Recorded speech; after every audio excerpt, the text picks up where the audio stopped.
The FBI made me take a shower to prove I was safe. They were wrong.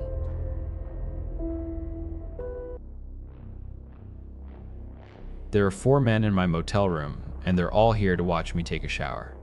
2 of them are dressed like they're about to raid a cartel compound, their faces obscured by helmets, bodies encased in black plating. They stand silent and immense by the door, rifles held at a low ready. The other 2 are studying contrasts. My friend, Kalen, looks like he hasn't slept in a week, his face a pale, drawn mask of anxiety. And then there's the man in the polo shirt. He introduced himself as Agent Corvus. He has a smile that never reaches his eyes, a placid, clinical expression that seems entirely out of place given the circumstances. He's the one who suggested this. He calls it an environmental test. I call it bait, and I'm the one on the hook. Kalen tries to protest again. There has to be another way, man. This is insane. Corvus's smile widens by a millimeter. The entity in your apartment has remained completely stationary for over 18 hours. It has not responded to thermal, auditory, or physical stimuli. Our working theory, however improbable, is that it is linked to a specific set of conditions. Your conditions. He gestures vaguely toward the bathroom. We need to control the variables. The entity he's talking about is the woman from the email. The one who, according to the grainy surveillance footage from the cop Kalen sent to my place, is currently standing stock still in the middle of my living room, motionless, waiting. She got in without breaking a window or picking a lock. She just appeared. All because I didn't forward a stupid cursed chain email from 2007. My throat is sandpaper. My head feels like it's been stuffed with cotton and rocks. I haven't slept properly. I haven't eaten. All I want in the world is to wash the grime and the cold sweat of the last 2 days off my body. But the email was specific. The curse was specific. Turn on the shower, and she will be behind you. So what happens if your theory is wrong? I ask, my voice cracking. What if she can be in 2 places at once? Corvus's gaze is unblinking. That would be a valuable piece of data. I look from the stone-faced agent to the hulking figures by the door. This is my choice, I realize. I can spend the rest of my life taking sponge baths, peering into every reflective surface, living in a prison of paranoia. Or I can face this now, surrounded by men with guns, and find out if I'm losing my mind or if the world is. I need to know. I have to know. Fine, I hear myself say. Let's get this over with. The plan is simple. One of the tactical officers stations himself in the hallway. The other stands directly outside the bathroom door. Kalen and Corvus will remain in the main room, their backs turned for privacy but ready. Ready for what? Nobody will say out loud. Stripping down under the fluorescent lights of the motel room feels absurd, a final, pathetic indignity. I close the bathroom door, leaving it slightly ajar, and step into the grimy fiberglass tub. The cheap plastic curtain, printed with faded seashells, feels slick and cold against my skin. I can hear the subtle shift of body armor, the soft scuff of a boot on carpet from the other side of the door. I am not alone. But I have never felt more isolated. My hand trembles as I reach for the faucet. It's a simple chrome knob, cold to the touch. For a second, I hesitate. This is the point of no return. A lifetime of normal, rational existence warring with the primal terror that has taken root in my soul. I squeeze my eyes shut and twist the knob. Water explodes from the shower head with a percussive hiss. It's lukewarm, smelling faintly of sulfur, but it's just water. I let it run over my head, down my back, plastering my hair to my skull. The knot of fear in my stomach loosens, just a fraction. It's just a shower. It's all in my head.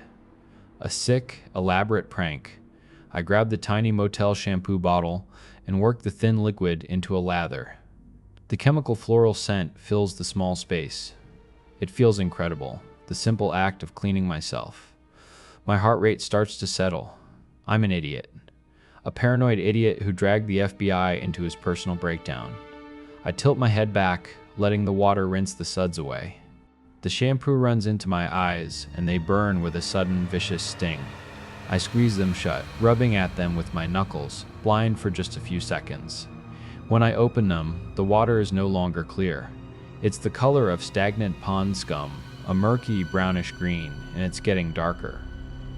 A thick, gag-inducing smell hits me then, crawling up my nostrils and coating the back of my throat. It's the smell of rot, of mud and decay and things long dead at the bottom of a lake. Panic, cold and absolute, seizes me. I look down. Swirling in the water, pooling around my feet are dark, stringy clumps of what looks like hair, algae. Then, with a metallic clank, the perforated metal plate on the face of the showerhead drops off and lands at my feet. The water pressure doesn't change, but the stream is now a solid, gushing torrent of the foul, murky liquid. And from the dark, circular opening where the plate used to be, the stench intensifies tenfold.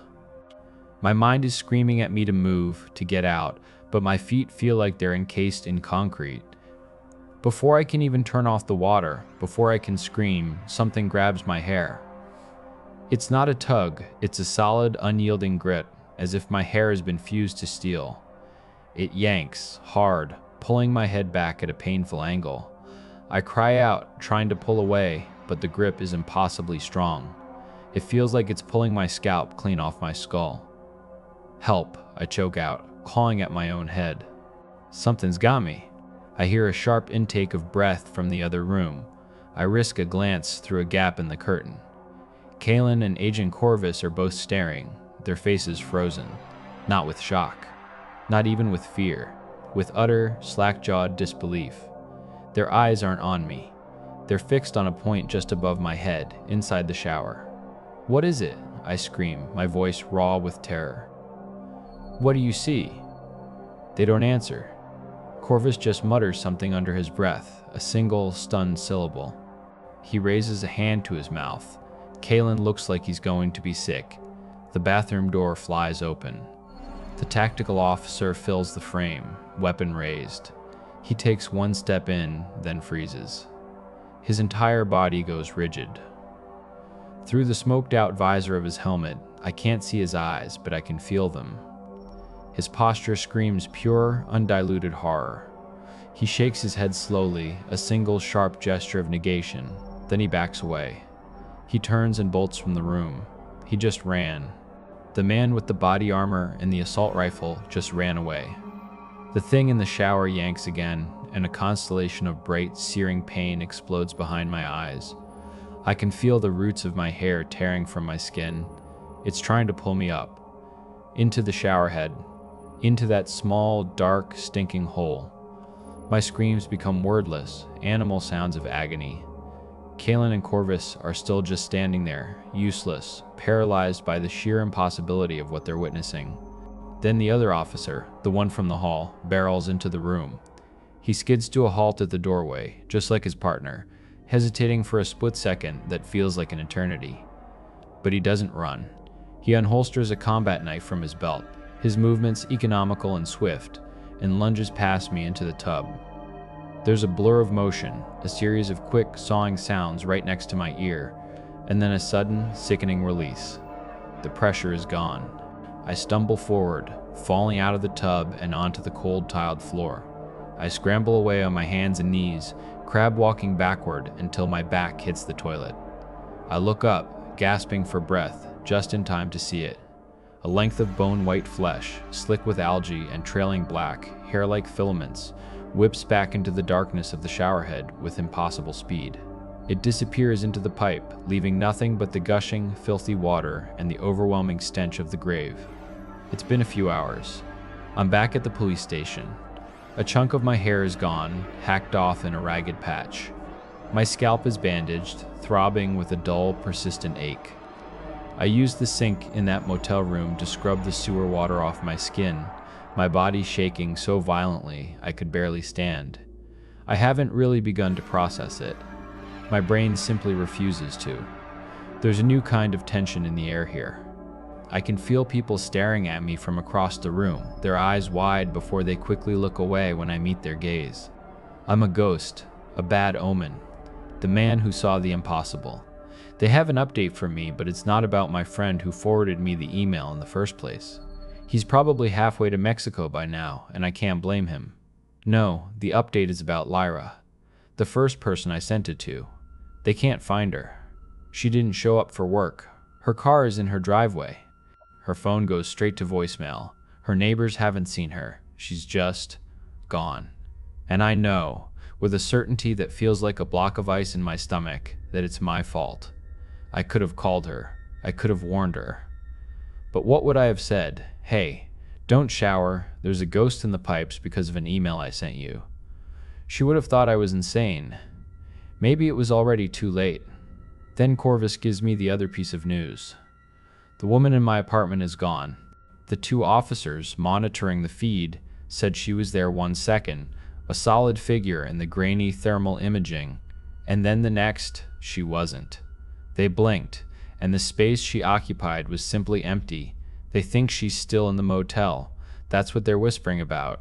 Not gone, just moved, relocated, somewhere in the building, somewhere in the walls, somewhere in the pipes. On Corvus's insistence, I deleted everything.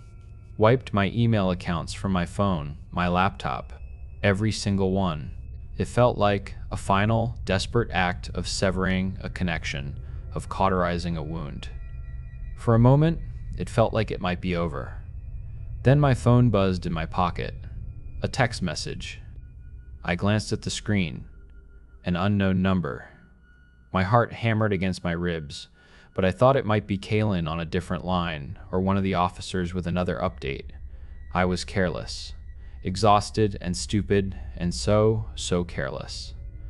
I opened it.